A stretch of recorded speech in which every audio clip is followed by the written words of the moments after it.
All right, so this example states that you notice a funky barbell at the gym. It consists of a 500-gram mass and a 2 kilogram mass connected by a super strong, super light, massless 50 centimeter rod. Where is the center of mass of the barbell? So let's draw a quick picture of what we have here. We have a barbell where one mass is 500 grams, so 0.5 kilograms. And then it's connected by this rod to a 2 kilogram mass.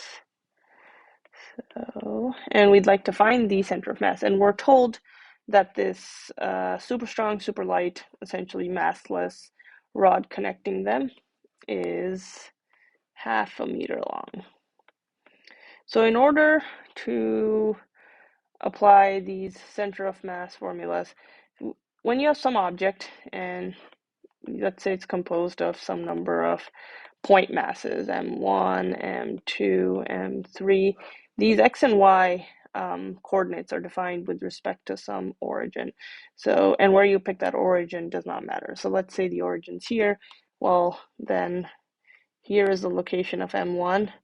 The x component of that location is x1, and then the y component of the location is y1. Our problem here is not a 2D problem, it's just a 1D problem.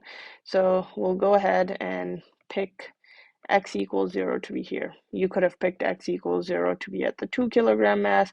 You could have picked it to be at the center. You could have put it a mile away over here. It really doesn't matter where you pick your origin to be. With respect to that origin, you'll get your center of mass with respect to the object. So we've picked x equals 0 to be here.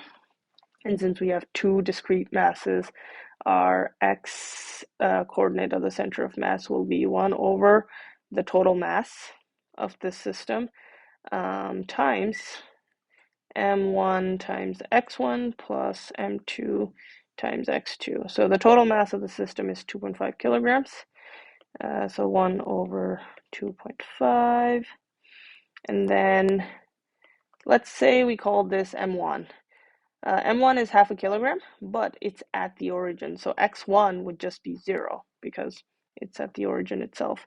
So 0.5 times 0 plus M2 is 2 kilograms, and it is located 0.5 meter away from the origin. So here's 0.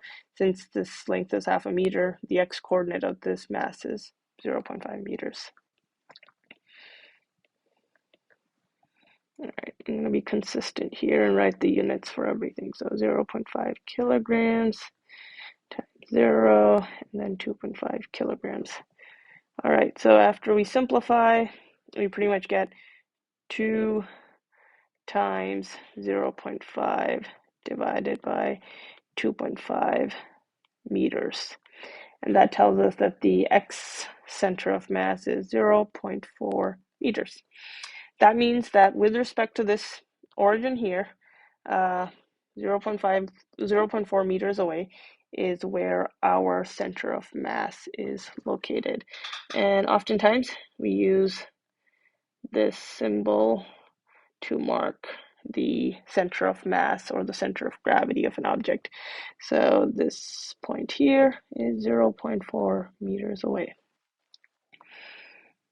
And one way to give your answer would be that the x center of mass is 0.4 meters to the 0.4 meters away from the 0.5 kilogram mass and 0.1 meters away from the 2 kilogram mass.